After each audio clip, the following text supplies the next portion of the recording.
हम लोग ये कह रहे हैं कि 0 से 15 साल तक, मतलब 10वीं 12वीं तक बच्चों को इतनी अच्छी शिक्षा दी जाए कि वो आगे चलकर व्यवस्था पर बोझ न बने। और इसको करने के लिए हम लोग को 10 वर्ष लगेंगे। ये भी बात मैं कह रहा हूँ, ये चीज़ आसानी से हो नहीं सकती है। इसको करने में करीब 5 लाख करोड़ रुपया खर्च होगा। हर साल इसको हम लोग 50,000 करोड़ रुपये खर्च करके करेंगे, और जिसके तहत बिहार के हर प्रखंड में नेतरहाट जैसा एक विश्व स्तरीय विद्यालय हम लोग हर साल बनाएंगे, ताकि अगले 5 वर्षों में कम से कम हर प्रखंड में 5 नेतरहाट जैसे विद्यालय जरूर बन जाएं। अब आपका ये सवाल होगा, तब तक जब तक आप ये सुधार करोगे तब तक अभी जो बच्चे पढ़ रहे हैं उनका क्या होगा? उसके लिए हम लोग कह रहे हैं कि अगर आपके पास आपके इलाके में सरकारी स्कूल अच्छा नहीं है तो आप अपने बच्चे को प्राइवेट स्कूल में भेजिए। उसका फीस एक रेगुलेटेड फीस सरकार भरेगी।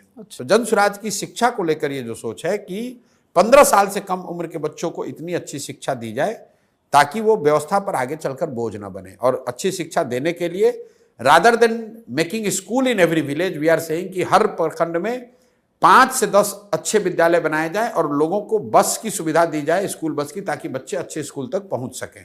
और जब तक ये व्यवस्था को बनाने में जो 5 साल समय लगे, 10 साल, तब तक लोगों को प्राइवेट स्कूल में पढ़ने का ऑप्शन दिया जाए। दूसरी बात जो हम लोग कर रहे हैं रोजगार की, 15 साल से 50 साल की उम्र के लोगों को अब वापस आप पढ़ाकर डॉक्टर इंजीनियर नहीं बना सकते हैं। उनके हाथ में स्वरोजगार के लिए पूंजी दिया जाए। 3 बातें जो हम लोग कह रहे हैं, रोजगार कैसे आएगा। पहला बात हम लोग कह रहे हैं कि उसको पूंजी दिया जाए। बिहार में पूंजी की बहुत कमी है। पूंजी की कमी इसलिए है कि हर साल बिहार से करीब करीब 2 से 2.5 लाख करोड़ रुपया बैंक ट्रांसफर कर रहे हैं दूसरे जगह। ये बिहार का पैसा है। बिहार का अगर सीडी रेशियो आप देखेंगे तो यहाँ देश के सीडी रेशियो 70 है, यहाँ पर 40 है। उसका मतलब यह है कि बिहार के लोग जो पैसा बिहार में जमा करते हैं, बैंक वो पैसा बिहार में इन्वेस्ट न करके बिहार के बाहर करते हैं। पिछले वर्ष बिहार में 4,21,000 करोड़ रुपया लोगों ने जमा किया बैंकों में। बैंकों ने लोन के तौर पर 1,61,000 करोड़ रुपया वापस दिया। बाकी पैसा कहाँ गया? बाकी पैसा चला गया गुजरात, कर्नाटक, तमिलनाडु, मध्य प्रदेश, महाराष्ट्र, जहां पर लोगों उद्योग धंधे लगा रहे हैं। तो हम लोग की सोच ये है कि 3 चीज करके यहां रोजगार, स्वरोजगार पैदा किया जा सकता है। पहला, बैंकों के साथ मिलकर काम किया जाए ताकि यहां पूंजी उपलब्ध हो। ये 2 लाख करोड़ रुपया जो बिहार के लोगों का पैसा है जो बाहर जा रहा है वो बिहार में ही रहे। बिहार के लोगों को लोन मिले ताकि लोग अपना घर बनाएं, उद्योग लगाएं, कृषि में काम करें। दूसरी बात हम लोग कह रहे हैं मनरेगा को कृषि से जोड़ने की, कि जो मनरेगा का पैसा है, मनरेगा का मजदूर है, जो भी किसान बिहार में फूड ग्रेन से मूव होके कैश क्रॉप की ओर जाएगा, उसको मनरेगा का किसान नहीं, मनरेगा के तहत उसको मजदूर फ्री दिया जाए।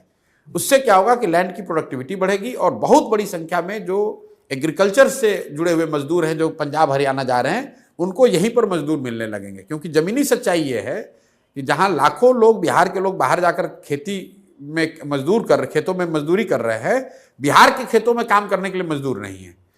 तीसरी बात हम लोग कह रहे हैं कि बिहार में हर साल कम से कम 1 लाख परिवारों को 4% के ब्याज पर लोन दिया जाए, ताकि ये लोग इंटरेस्ट सबवेंशन स्कीम लाने की बात कर रहे हैं, ताकि 6,000 करोड़ रुपया या 7,000 करोड़ रुपया अगर सरकार पैसा दे दे ब्याज उनके बिहाफ में, और 4,000 करोड़ रुपया अगर जनता दे, तो 1 लाख करोड़ रुपया लोगों के हाथ में मिलेगा स्वरोजगार। तो हम लोग का मंत्र जो है वो शिक्षा और स्वरोजगार, पैसा और पूंजी, ये 2 चीज से बिहार का सुधार हो सकता है। जब लोगों को शिक्षा होगी और उनमें काम करने के लिए उनके पास पूंजी होगा तो अपने आप बिहार में तरक्की होगी, अपने आप रोजगार आएगा, पलायन रुकेगा।